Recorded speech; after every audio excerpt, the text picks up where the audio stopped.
Hello guys मैंने अपने पिछले वीडियो में आपको क्या बताया था, आपको वेलोसिटी के बारे में, रेट के बारे में बताती आ रही हूँ। मैंने आपको बताया था कि on the basis of rate we have 3 types of reaction which is more reactive, less reactive and very less reactive. Okay, और मैंने आपको बताया था कि हमारी जो रेट होती है वो भी 3 टाइप्स की होती है। कौन कौन सी बताई थी? एवरेज वेलोसिटीज बताई थी, इंस्टेंटेनियस बताई थी और इनिशियल वेलोसिटी बताई थी। इन तीनों को अलग अलग मैंने समझाया था वन बाय वन एंड इनका ग्राफिकली रिप्रेजेंटेशन आपको सिखाया था।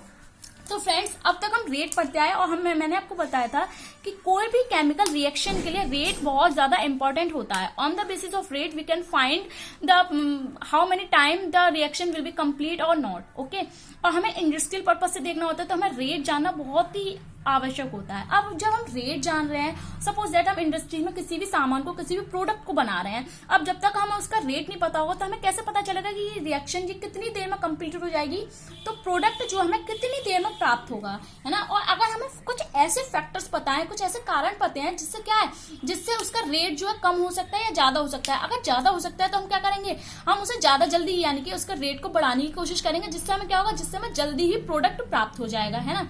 तो अब हम जानते हैं फैक्टर्स के बारे में। तो सबसे पहला जो हमारा फैक्टर है वो क्या है? कॉन्सेंट्रेशन। कॉन्सेंट्रेशन एक ऐसा फैक्टर है जिसके बेस पर आपका जो मोर देन 80 और 90% चैप्टर कंप्लीट हो जाएगा, है ना। कॉन्सेंट्रेशन बहुत ही इंपॉर्टेंट फैक्टर है। कॉन्सेंट्रेशन के बेस पर हम क्या सीखेंगे? अभिक्रिया की कोटि के बारे में सीखेंगे, सांद्रता तो है ही है इसके, और उसकी कोटि का जो मात्रक उसके बारे में सीखेंगे, और बहुत सारी चीजें हमें इससे पता पड़ जाएंगी। तो चलिए चलते कॉन्सेंट्रेशन के बारे में जानने के लिए। तो कॉन्सेंट्रेशन, सांद्रता आप लोगों को पता होगी, सांद्रता किसे कहते हैं। अब ये कैसे इफेक्ट करती है हमारी केमिकल रिएक्शन को, मैं आपको बताऊंगी। सपोज दैट हमारे पास क्या है, हमारे पास एक बॉक्स है, ठीक है। यहाँ पे मैं एक बॉक्स ड्रॉ कर रही हूँ और बॉक्स में क्या है, बॉक्स में हमारा या तो कोई लिक्विड भरा हुआ है या कोई गैस भरी हुई है। सपोज दैट गैस ही भरी हुई है। अब गैस में क्या होता है, गैस में बहुत सारे मॉलिक्यूल्स होते हैं, ये मॉलिक्यूल्स, ये मॉलिक्यूल्स, ये बहुत सारे मॉलिक्यूल्स। और हमें पता है कि मॉलिक्यूल्स क्या करते रहते हैं, ये मॉलिक्यूल्स इधर उधर चलते रहते हैं पूरे टाइम में, ये उधर से उधर चलते रहते हैं ना, क्योंकि गैसेस में मॉलिक्यूल्स बहुत दूर दूर होते हैं तो ये चलते रहते हैं आपस में। सपोज दैट ये मॉलिक्यूल इधर को चल रहा है और कोई और दूसरा मॉलिक्यूल आया, वो क्या कर रहा है, वो भी इधर को चल रहा है। तो इन दोनों में क्या होगा, कोलाइज्ड, इन दोनों में कॉलिजन होगा। और जितना ज्यादा कॉलिजन होगा, सपोज दैट ये भी कोलाइज करते हैं, तो ये इसके वेग को क्या कर देगा, तीव्र कर देगा, और ये वाला जो है इसके वेग को तीव्र कर देगा। जब वेग जो है यानी कि रेट जो है वो इंक्रीज हो जाएगा, इसका मतलब रेट ऑफ रिएक्शन इंक्रीज होगा और हमें प्रोडक्ट भी जल्दी प्राप्त हो जाएगा। अब हमें जल्दी प्रोडक्ट प्राप्त करने के लिए क्या चाहिए कि इनका जो कॉलिजन है, इनके जो कॉलिजन है, नंबर ऑफ कॉलिजन वो क्या हो, इंक्रीज हो। और नंबर ऑफ कॉलिजन इंक्रीज कैसे होंगे, जब तक कॉन्सेंट्रेशन ज्यादा होगी। जब कॉन्सेंट्रेशन ज्यादा होगी तो क्या होगा, कॉलिजन ज्यादा होगा। वही हम एग्जांपल समझ सकते हैं कि हम एक पार्टी में गए, हमने सुना वहां पे दावत बहुत स्टैंडर्ड है, तो हमारे मुंह में पानी आ गया और हम चले गए दावत में, ठीक है। जब वहां गए अच्छे अच्छे कपड़े पहन के, इतने सज के, तो वहां पे हमने क्या देखा, वहां पे हमने देखा अरे भाई यहाँ पे तो बहुत ज्यादा रश है, यहाँ पे बहुत ज्यादा क्राउड है, लोग क्या कर रहे हैं, एक दूसरे से टकरा रहे हैं, ये लोग हैं एक दूसरे से टकरा रहे हैं, और टकरा रहे हैं तो क्या है, जल्दी जल्दी खाने के लिए दौड़ रहे हैं। अब हमने क्या देखा, वहां पे कंसंट्रेशन कैसी है, ज्यादा है तो ज्यादा टकरा रहे हैं लोग। इसका मतलब क्या है कि अगर किसी गैस की कॉन्सेंट्रेशन यहाँ पे ज्यादा होगी इस बॉक्स में, तो कॉलिजन क्या होगा, ज्यादा होगा। जब कॉलिजन ज्यादा होगा तो प्रोडक्ट हमें कैसे प्राप्त होगा, ज्यादा प्राप्त होगा। यानी कि तीनों चीज एक दूसरे पर डिपेंड कर रही हैं। क्या कि कॉलिजन कैसा हो, ज्यादा, कॉलिजन ज्यादा होगा तो हमें क्या होगा, प्रोडक्ट भी हमें कैसे प्राप्त होगा, प्रोडक्ट हमें ज्यादा प्राप्त होगा। और कॉलिजन ज्यादा करने के लिए क्या नेसेसरी है, कॉलिजन के लिए नेसेसरी है कि कॉन्सेंट्रेशन कैसी होनी चाहिए, कॉन्सेंट्रेशन कैसी होनी चाहिए, ज्यादा होनी चाहिए। ओके, तो अब हम यहाँ पे क्या लिख सकते हैं, वी कैन से, हम यहाँ पे क्या लिख सकते हैं, rate of reaction, rate of reaction is directly proportional to क्या है, कंसंट्रेशन ऑफ रिएक्टेंट, यानी कि rate of reaction is directly proportional to concentration of reactant. मैंने आपको पहले बताया था कि जब तक कंसंट्रेशन ऑफ रिएक्टेंट, अभिकारकों की सांद्रता ज्यादा नहीं होगी तो रेट ऑफ रिएक्शन कैसा रहेगा, कम। अगर हम क्या करेंगे, कंसंट्रेशन को ज्यादा बढ़ा देंगे तो कॉलिजन ज्यादा होगा। जब कॉलिजन ज्यादा होगा तो क्या होगा, ज्यादा मात्रा में हमें प्रोडक्ट प्राप्त होगा और रेट कैसा है अभिक्रिया का, वो तेज हो जाएगा। अब फ्रेंड्स, इसी कंसंट्रेशन के बेस पर हम क्या ड्राइव करेंगे, इसी कंसंट्रेशन के बेस पर हम सीखेंगे रेट लॉ। क्या सीखेंगे, रेट लॉ एक्सप्रेशन सीखेंगे। और क्या सीखेंगे, स्पेसिफिक रेट कांस्टेंट, यानी कि वेग स्थिरांक के बारे में, इसी के बेस पर। ठीक है, अब तक हमने इस जो हमारा निकल के आया रिलेशन जो है हमारा, उससे हमें क्या सीखा कि जो अभिक्रिया का रेट होता है, अभिक्रिया का वेग होता है, वो अभिकारकों के सांद्रण के डायरेक्टली प्रोपोर्शनल यानी कि अनुक्रमानुपाती होता है। सपोज दैट हमने एक रिएक्शन ली, suppose we take a reaction, कौन सी रिएक्शन ली हमने, यहाँ पे रिएक्शन ली है, ये मैं यहाँ पे ब्लैक पेंसिल से शो करूंगी ताकि आपको दिखाई दे, N1A प्लस N2B, और यहाँ पे हम क्या बनाए प्रोडक्ट में, M1C प्लस M2D। ठीक है, अब हम क्या, हमें पता है कि जो रेट ऑफ रिएक्शन होता है वो क्या है, कंसंट्रेशन ऑफ रिएक्टेंट के डायरेक्टली प्रोपोर्शनल होता है। तो हम यहाँ पे क्या लिखेंगे, rate of reaction, rate of reaction is directly proportional to A and B। Friends, मैं यहाँ पे क्या कर रही हूँ, यहाँ पर मैं इनकी पावर यानी कि x और y और ऐड कर रही हूँ। ये पावर क्या है ये आपको आगे पता पड़ेगी। ये पावर हमारी क्या हो सकता है, स्टोइकियोमेट्री भी हो सकती है इसकी, जैसे A की स्टोइकियोमेट्री कितनी है N1 और B की कितनी है N2। स्टोइकियोमेट्री हो भी सकती है और नहीं भी। इनकी जो वैल्यूज होती है वो हमें प्रैक्टिकली पता पड़ती है। साइंटिस्ट ने क्या किया, प्रैक्टिकल किया, उसके बेस पर बताया कि रेट ऑफ रिएक्शन जो है वो कॉन्सेंट्रेशन पर डिपेंड करती है। उसके अलावा ये x और y जो कि प्रैक्टिकली हमें पता पड़ते हैं उस पर भी डिपेंड करती है। तो चलिए अब हम आगे चलते हैं। हमने क्या किया, यहाँ पर रेट ऑफ रिएक्शन निकाल ली। अब हमें पता है कि जब भी प्रोपोर्शनल का साइन हटता है तो कांस्टेंट आता है, तो यहाँ पे हम क्या लिखेंगे, rate of reaction, rate of reaction is equal to, हमने क्या मान लिया, जो प्रोपोर्शनल कांस्टेंट है उसे हमने k मान लिया, और यहाँ पर हम सिमिलरली इसी की तरह लिख देंगे a की पावर x एंड b की पावर y। ठीक है, यहाँ पे हमने इसे क्या मान लिया, इक्वेशन नंबर 1। ठीक है, तो रेट ऑफ रिएक्शन को हम कैसे रिप्रेजेंट कर सकते हैं, पहले मैंने आपको बताया था कि minus k dr upon dt is equal to k a की पावर x एंड b की पावर y।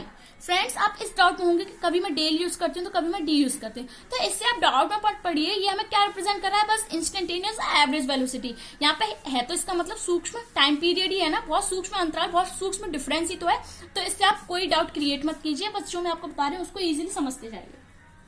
ठीक है, तो अब यहाँ पे क्या है, ये के क्या है, के इज इक्वल टू क्या है हमारा, वेग स्थिरांक, वेग स्थिरांक।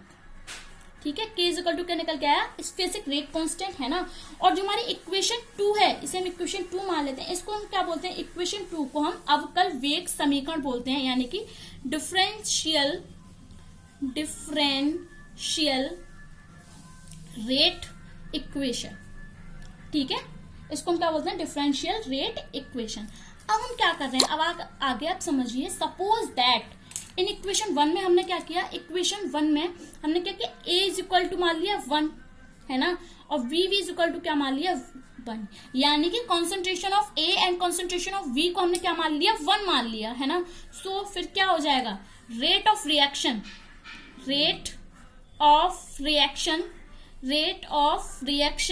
बाय इक्वेशन 2 सपोज कर लीजिए, तो क्या हो जाएगा, dr minus k dr upon dt is directly equal to k। इसे आप समझिए दोबारा, मैंने यहाँ पे क्या किया, मैंने यहाँ पे किया इक्वेशन 2 से समझ ली थी कि यहाँ पे मैंने concentration of A is equal to 1 मान ली एंड कंसंट्रेशन ऑफ V कितनी मान ली, वो भी 1 मान ली है ना। तो यहाँ पे ये क्या हो जाएगा, जब ये दोनों 1 है इसका मतलब जो रेट ऑफ रिएक्शन है, यहाँ पे मैंने माइनस इसलिए लगाया क्योंकि ये किसके यहाँ पे ले रही हूँ मैं, रिएक्टेंट के, इसलिए मैंने माइनस लगाया। तो रेट ऑफ रिएक्टेंट किसके प्रोपोर्शनल यानी कि किसके बराबर हो जाएगी, K के, वेग स्थिरांक के यानी कि स्पेसिफिक रेट कांस्टेंट के बराबर हो जाएगी है ना। तो अब हम यहाँ पे न्यू डेफिनेशन बना सकते हैं। वो न्यू डेफिनेशन हमारी क्या हो जाएगी, यहाँ पे हम न्यू डेफिनेशन क्या लिख सकते हैं, यहाँ पे हम लिख सकते हैं when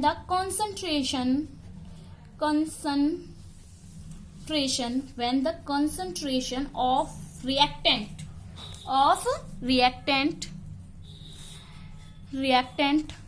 is equal to कितनी 1 mole then on constant temperature कैसा होना चाहिए, constant temperature, specific rate constant is equal to equal to rate, है ना। जब हमने कंसंट्रेशन कितनी कर दी, 1 मोल कर दी, तो जो हमारे रेट ऑफ रिएक्शन है वो किसके इक्वल हो जाएगी, स्पेसिफिक रेट कांस्टेंट यानी कि वेग स्थिरांक के। तो चलिए अब हम क्या सीखेंगे, हम सीखेंगे यूनिट। यहाँ पर हम लिखते हैं unit of rate of reaction, rate of reaction and specific rate constant, rate constant. अब हमें पता है कि रेट ऑफ रिएक्शन क्या होता है, यहां पर हम लिखेंगे rate of reaction, rate of reaction is equal to क्या होता है, plus minus d x upon d t. Plus minus में से इसलिए लगाएं कि अगर हम रिएक्टेंट को लेकर निकाल रहे हैं तो उसके लिए हम क्या लगाएंगे, माइनस, लेकिन अगर हम प्रोडक्ट के लिए निकाल रहे हैं तो उसके लिए हम क्या लगाएंगे, प्लस लगाएंगे। तो यहाँ पे हम क्या लिख सकते हैं, बराबर, यहाँ पे लिख देते हैं बराबर सांद्रता यानी कि कॉन्सेंट्रेशन, सांद्रता परिवर्तन, सांद्रता परिवर्तन अपॉन परिवर्तन में लगा समय। इसका मतलब यही तो हो गया डीएक्स अपॉन डी टी का, परिवर्तन में लगा समय। ठीक है, अब हमें पता है कि हम यहाँ पर मैं आपको बता दूं, यहाँ पे हम कॉन्सेंट्रेशन ले रहे हैं, वो किसके लिए ले रहे हैं, मोलारिटी के रूप में ले रहे हैं, जिसे हम किससे रिप्रेजेंट करते हैं, कैपिटल एम से। और मोलारिटी को हमेशा किस में मेजर करते हैं, हम मेजर करते हैं मोल प्रति लीटर में। यहाँ पर हम किस में मेजर करेंगे, मोल प्रति लीटर। ठीक है, अगर हम यहाँ पे जो टाइम पीरियड है वो टाइम पीरियड अगर सेकंड में है तो इसका हम यहाँ पे क्या लिखेंगे, सेकंड। दैट मीन्स इसकी जो यूनिट हो जाएगी वो क्या हो जाएगी, मोल प्रति लीटर प्रति सेकंड। ठीक है, आई होप आपको यह क्लियरली समझ में आ गई होगी। इसमें कुछ नहीं है, हमने सीधे सीधे फॉर्मूला लिखा है और फॉर्मूले में हमने क्या लिया, कॉन्सेंट्रेशन को मोलरिटी, मोलरता में लिया। मोलरता को हम रिप्रेजेंट करते हैं मोल प्रति लीटर में, और परिवर्तन को अगर हम यहाँ पे सेकंड में ले रहे हैं तो उसको हम क्या लगा देंगे, सेकंड लगा देंगे। तो चलिए अब हम इसे और डीपली जानते हैं और डीपली सीखते हैं। सपोज दैट हमने क्या लिया, एक रिएक्शन ली है।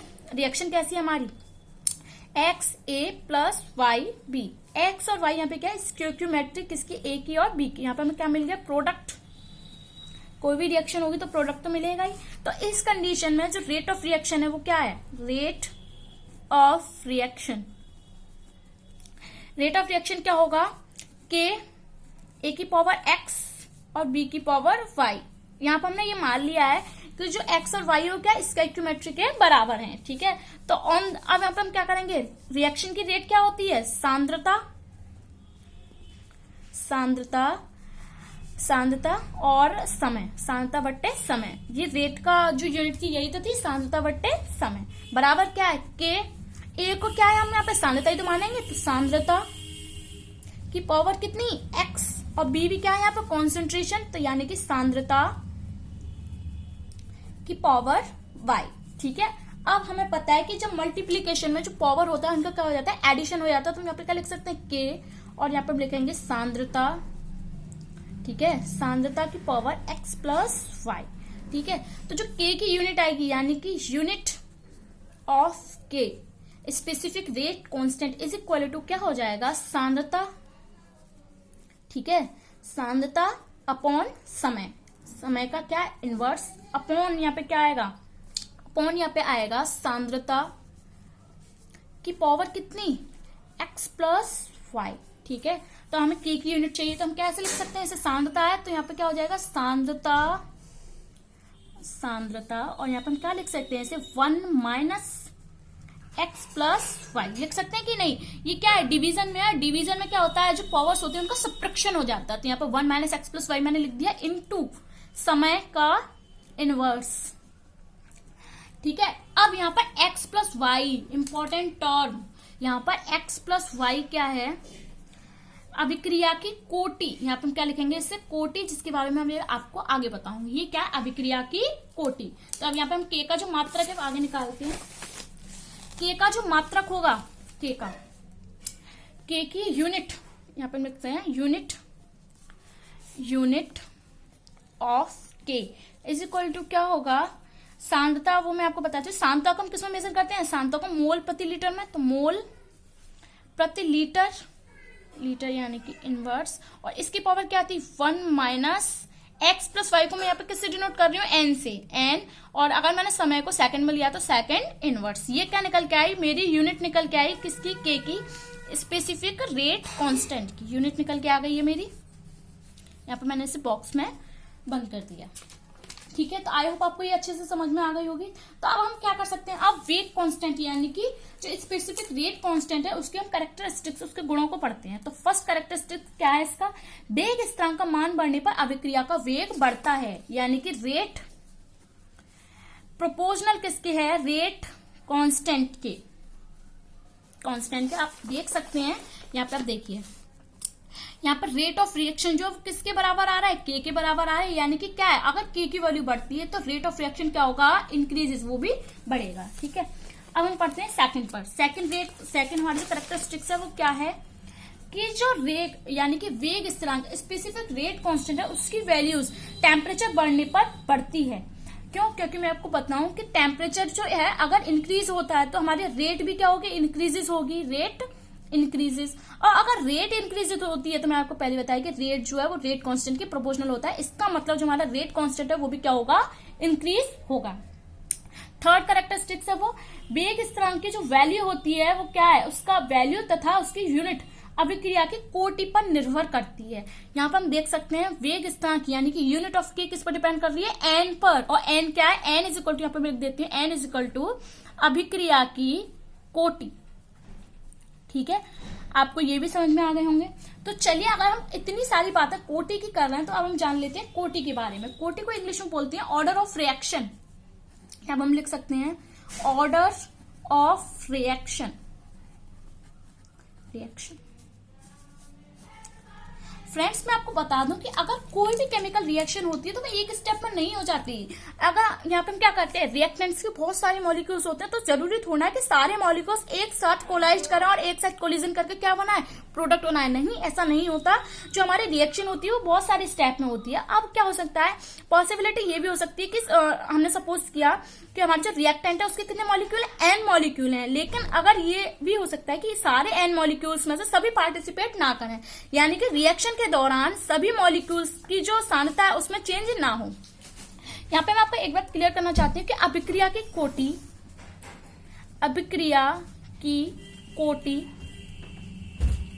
कोटि उन्हीं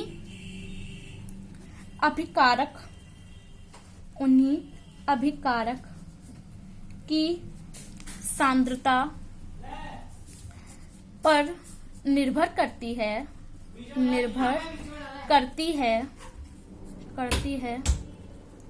जिनकी सांद्रता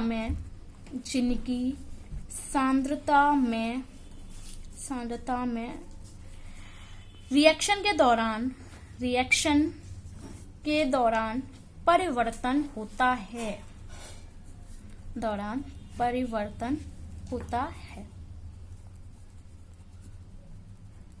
यानी कि वे रिएक्टेंट मॉलिक्यूल जो क्या करते हैं, रिएक्ट करके प्रोडक्ट बना रहे हैं, तो रिएक्शन के जो कोटि यानी कि रिएक्शन का जो ऑर्डर होता है उन्हीं रिएक्टेंट मॉलिक्यूल पर डिपेंड करता है। हम अदर वर्ड्स में हम क्या कह सकते हैं कि अभिकारक अणुओं की वह संख्या जिनका सांद्रण, जिनकी कंसिस्टेंसी क्या हो, केमिकल चेंज के परिणाम स्वरूप चेंज हो जाए, अभिक्रिया की कोटि कहलाती है। फॉर एग्जांपल हम समझ सकते हैं, एग्जांपल से आपको इजीली समझ में आएगा।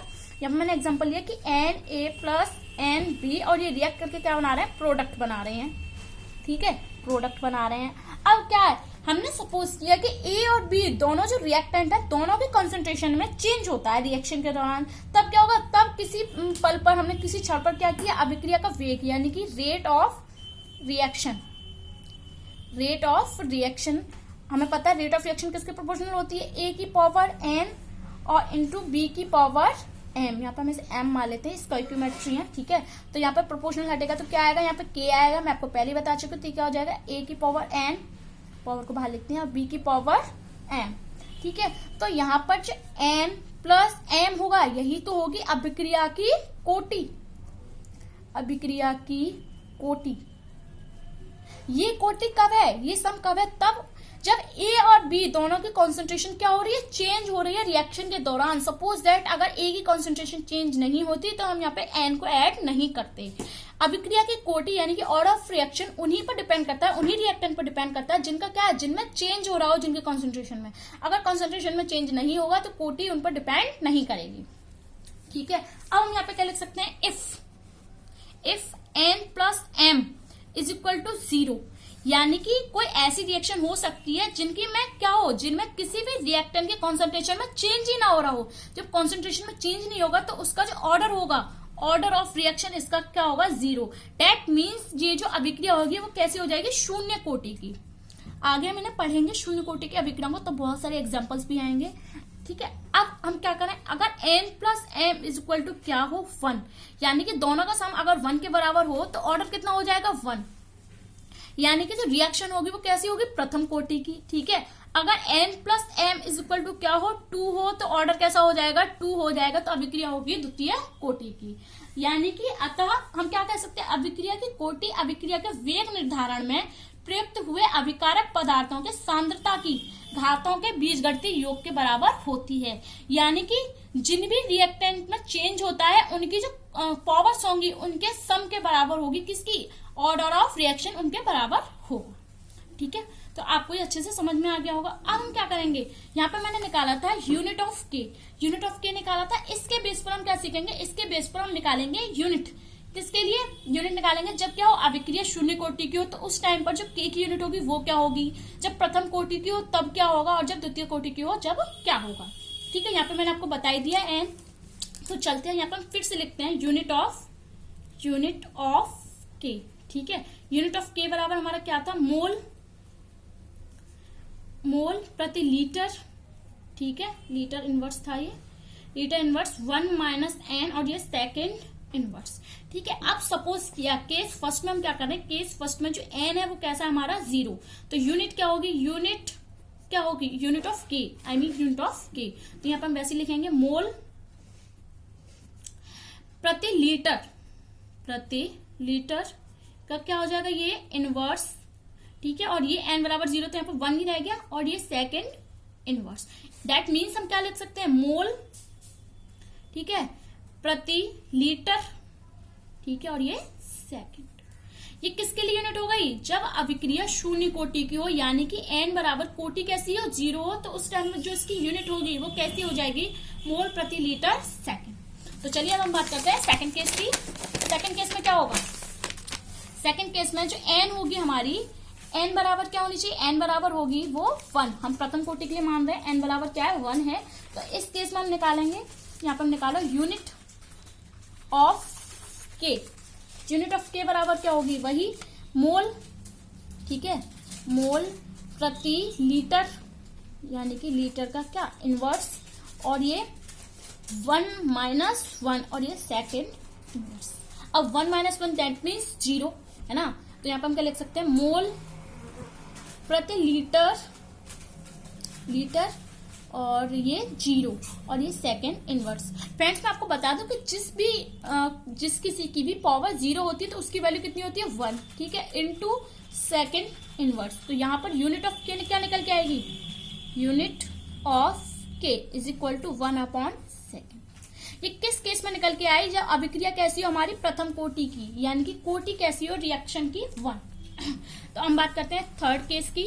थर्ड केस में हम क्या मान रहे हैं, n बराबर मान रहे हैं 2। देन यूनिट ऑफ के, वही यहाँ पे लिखिए, मोल प्रति लीटर। ठीक है, इनवर्स, और हम यहाँ पे क्या लिखेंगे, 1 माइनस 2, और ये सेकेंड इनवर्स। यहाँ पे मोल प्रति लीटर। ठीक है, और यहाँ पे क्या है, ये माइनस तो है ही है, -1, और 1 में से 2 गए तो कितने बचेंगे, -1, और ये सेकेंड इनवर्स। दैट मीन्स -1 है तो क्या होगा यहाँ पे, 1 मोल है ना, और ये यहाँ पे लिख सकते हैं हम पर लीटर, मोल पर लीटर इनटू सेकेंड। ठीक है, तो लीटर ऊपर चला जाएगा तो क्या निकल के आएगा, litre upon mole into second. ठीक है, यूनिट ऑफ के, इस केस में ये निकल के आती है। अब ऑफ व्यू मैं आपको किस लिए बताया, ये मैंने आपको इसलिए बनाया है ताकि आप रिएक्शन की जो यानी कि यूनिट ऑफ के है रिएक्शन में गिवन हो, उसको देखकर आप इजीली फाइंड आउट कर सके कि रिएक्शन प्रथम कोटि की, द्वितीय कोटि की या शून्य कोटि की है। ओके, तो मैंने आपको अभी तक क्या बताया था, अभी तक मैंने आपको ऑर्डर बता चुकी हूँ, रेट कांस्टेंट के बारे में बता चुकी हूँ, रेट के बारे में बता चुकी हूँ, रेट लॉ के बारे में बता चुकी हूँ, है ना। और ये हमारा किस में चल रहा था, ये हमारा फैक्टर्स इफेक्टिंग में चल रहा था। फैक्टर्स के अंदर जो फर्स्ट फैक्टर था वो क्या था, कॉन्सेंट्रेशन। तो चलिए हम बात करते हैं सेकंड फैक्टर की। सेकंड फैक्टर हमारा क्या है, सेकंड फैक्टर है हमारा टेम्परेचर। टेम्परेचर फ्रेंड्स में हमें पता है, ये तो हम बहुत पहले से सीखते हुए आ रहे हैं कि हमारा जो एनर्जी होती है, एनर्जी डायरेक्टली प्रोपोर्शनल होती है किसके, टेम्परेचर के, ठीक है। और एनर्जी बराबर, हम काइनेटिक एनर्जी की बात करें तो एनर्जी बराबर क्या होता है, half m v square. That means जो वेलोसिटी होती है वो क्या होती है, वेलोसिटी प्रोपोर्शनल होती है एनर्जी के, और एनर्जी प्रोपोर्शनल होती है टेम्परेचर के। That means we can say velocity is directly proportional to temperature. यानी कि यदि अभिक्रिया का टेम्परेचर बढ़ेगा तो उसका क्या होगा, रेट भी बढ़ेगा, है ना। यहाँ पर हम बताएं कि टेम्परेचर बढ़ाने पर रेट बढ़ता है, और इतना फर्क होता है कि जब हम टेम्परेचर में 10 डिग्री सी की वृद्धि करते हैं तो जो रेट होता है वो रेट कैसा हो जाता है, 2 टाइम्स, इतनी इंक्रीमेंट हो जाती है, 2 टाइम्स।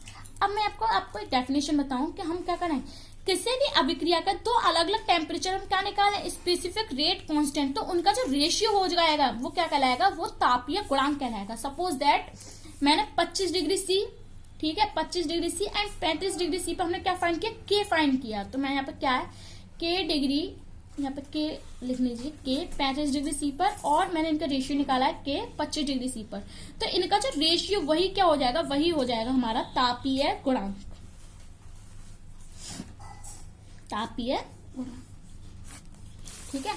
तो चलिए अब हम फैक्टर की बात करते हैं, थर्ड फैक्टर की। थर्ड फैक्टर है हमारा, थर्ड फैक्टर है इंपॉर्टेंट फैक्टर। मैं आपको सारे इंपॉर्टेंट फैक्टर बता रही हूँ, वैसे तो बहुत सारे फैक्टर्स हैं यहाँ पे।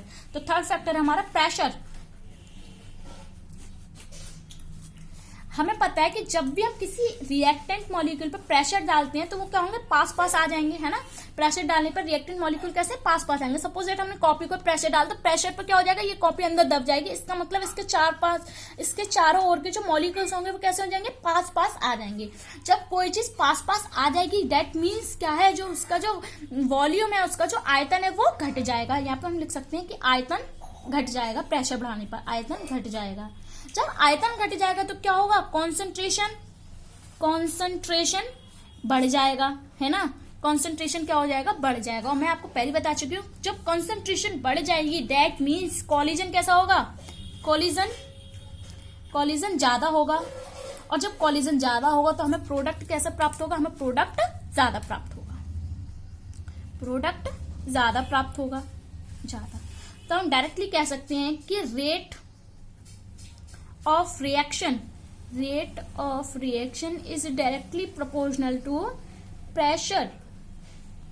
ओके, मैं आपको यहाँ पे शॉर्ट में जल्दी समझा रही हूँ ताकि वीडियो लॉन्ग ना हो जाए, ठीक है। तो आज के लिए इतना ही काफी है फ्रेंड्स। आप इसको अच्छे से मेमोराइज कर लीजिए ताकि आपका अच्छे से लर्न हो जाए, एक एक कॉन्सेप्ट आपको अच्छे से समझ में आ जाए। और जो भी कॉन्सेप्ट आपको समझ में ना आए प्लीज कमेंट करके मुझे जरूर बताएं। Thanks for watching this video.